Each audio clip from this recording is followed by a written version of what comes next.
Use the approved poses if you want to be a memer. Peace sign, bunny ears, fake wiener.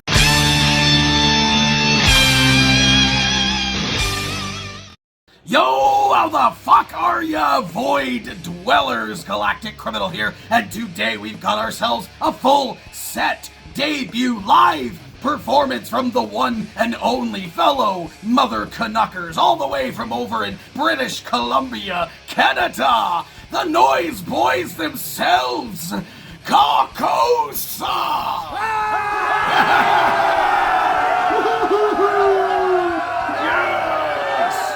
Yes! I am excited! Okay. Calm down. Let's bring it down a little. Let's bring it down a little bit. Yeah! Shut the fuck up! Yay! I am excited. Full set. Debut live performance, man. We're gonna go ahead and dig right in CARCOSA, baby, with a 1, 2. Let's turn it up.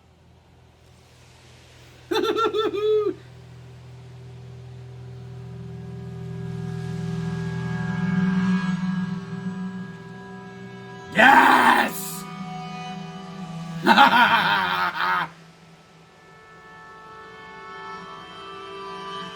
Cool!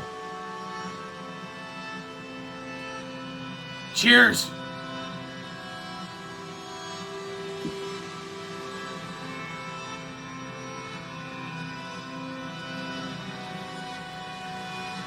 Anticipation!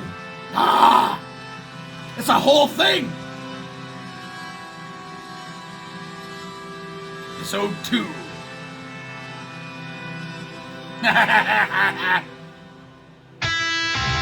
Let's go! We're hands together into locking ourselves with an eternal bliss. I'm meant to feel this way, that I know that you're always felt the same. I know we'll be together, standing at the end, rushing out where it's all began. One step saves, but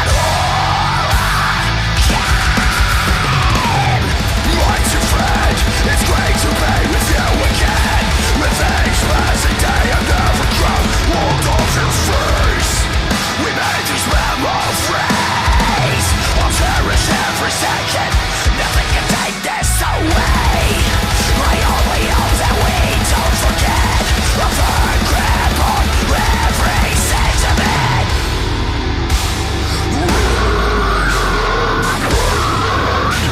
Ourselves with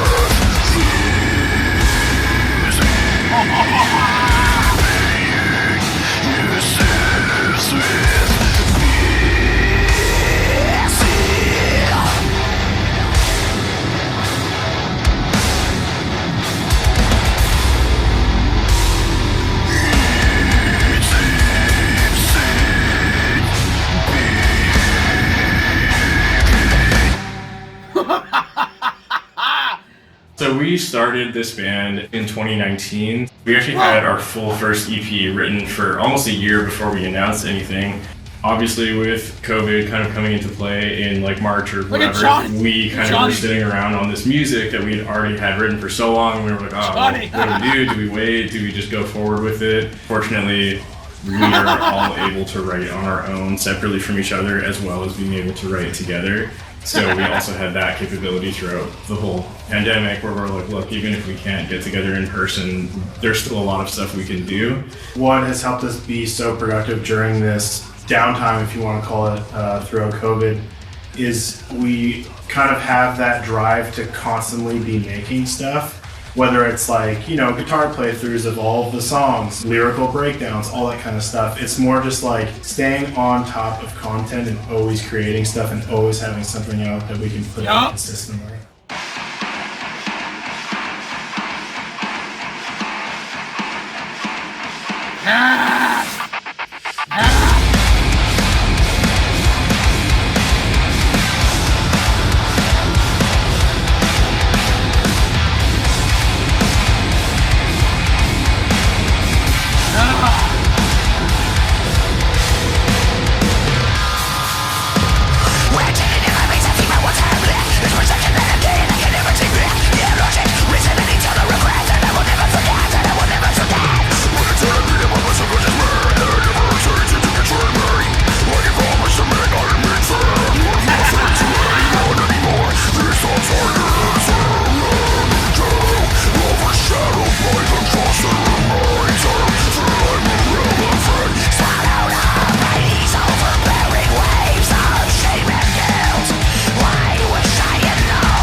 I wish I knew what I become. Fucking irrelevant.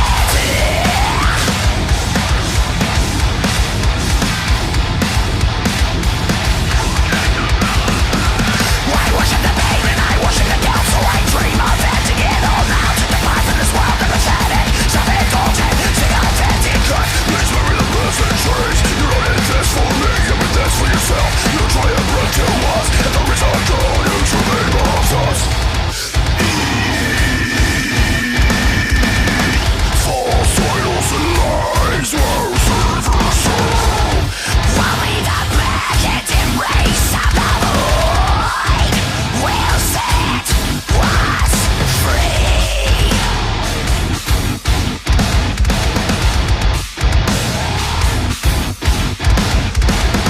So radio God, he wants you all to suffer.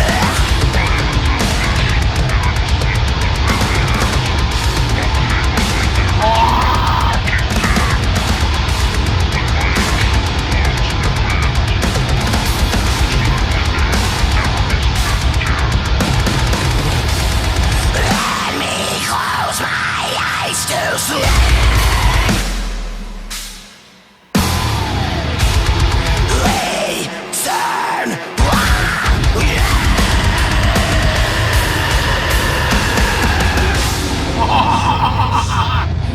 Listen, Yeah! I have a death wish, and I will see it to the very end. Let my ashes flow to the cold wind, so that my name may never be said again. Oh, man!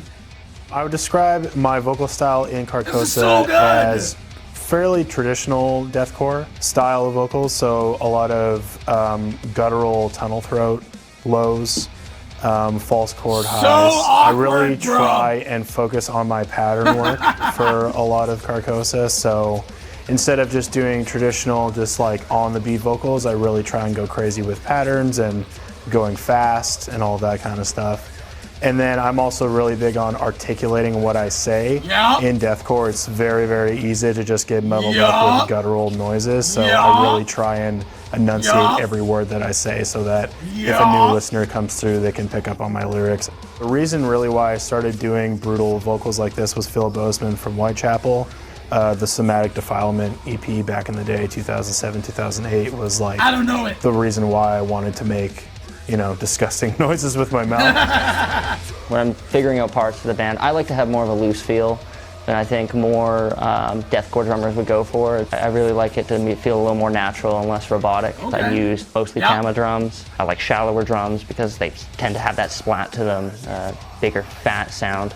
So these ones are Birch Babinga for Carcosa stuff. I think that it really punches through the whole mix really nicely. Cymbals, Okay. I've been a Sabian guy my whole life because you got to represent Canada. Sticks, I typically use Vic Firth. I bounce around between stick models. Heads right now, I'm using Evans EC2s on the toms, Evans EMAD on the kick, and I have no idea what any of that on the means. snare. Like heads that are really heavy duty, they tend to compress, especially with a heavier stick. When you hit them, they just produce a really the big pap fat pap sound. and the burr burr. So some of the guitars that I use in Carcosa are my custom Aristides 080R, which is of course an 8-string. So I personally have a Rev 212 cab. I use my Kiesel DC800. We rock super high gain amps, typically 5150s, or I like my digital modelers. For recording, we also use a lot of like digital plugins. We use a lot of plugins from a company called Neural DSP, which is called the Quad Cortex. So it's essentially a amp modeler and pedal modeler, so basically simulates other amps and pedals. And then another big part of our sound is a very, very tight noise gate because we have lots of breakdowns, and the silence is just as important as the notes that we're actually playing. Yep. So we want to make sure that those cut off really hard to give ourselves a little bit of silence because it makes those notes sound even better when they come back in. Okay.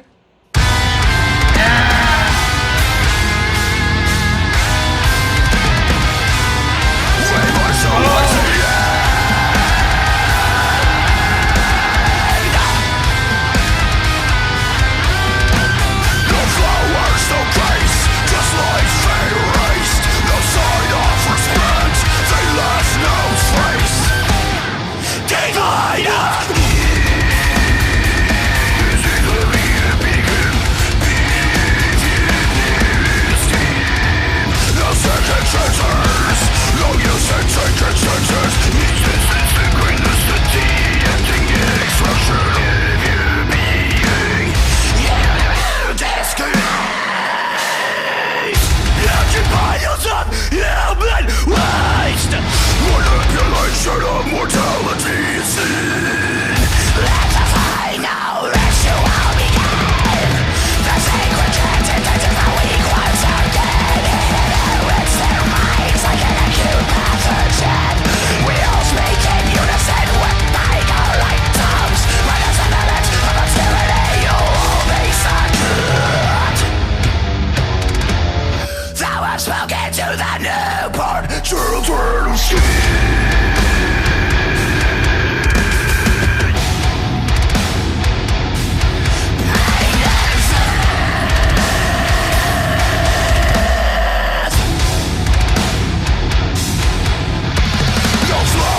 No grace, just life erased. No sign of respect, they left no trace. Wow, there's nothing left to love, nothing left to repress. They took everything from us, we're a disgrace.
Yeah, baby!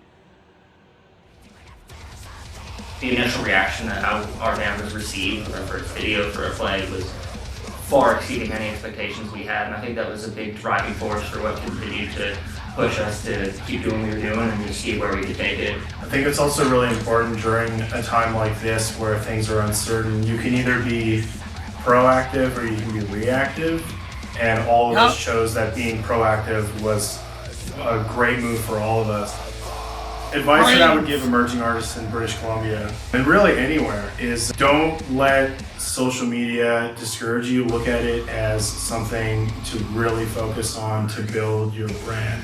I personally believe it's more important to create the demand and then supply it, instead of having an actual foundation for people to have a reason to go see you. Create your foundation and build from that. Marksman. Yeah!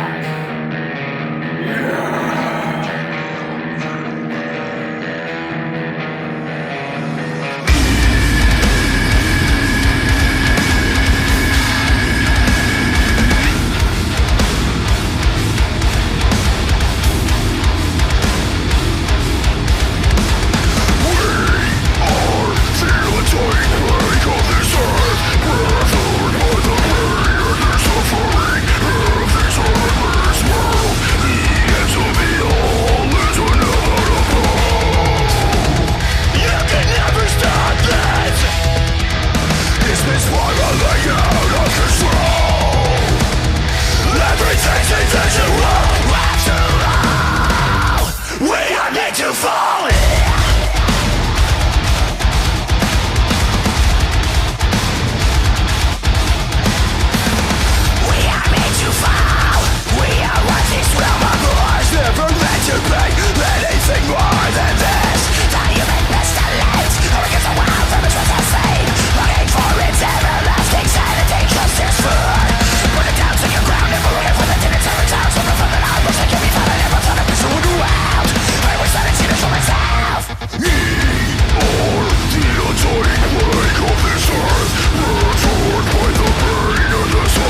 Fucking hell, boys.